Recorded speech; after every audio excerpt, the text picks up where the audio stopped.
Hello, welcome back to another After Effects video. So in this one, I want to look at 3D again, look at rotation. So we've got rotation. So you can see rotation is actually up here. So we could do rotation for orientation or rotation. We do have these four values, right? Orientation, X, Y, and Z rotation.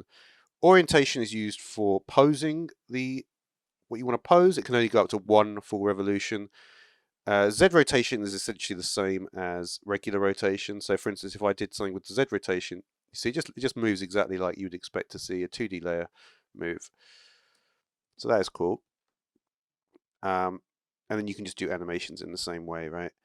Other things to keep in mind is that it's going to be completely on its side at 90. So you can't see anything in this situation. You see it's completely invisible there. Make this like 10%. Might be a bit clearer to see this. So you can see as it's scaling, it's moving further away and going towards that point. I think the speed also will increase if I make this like minus 3,000.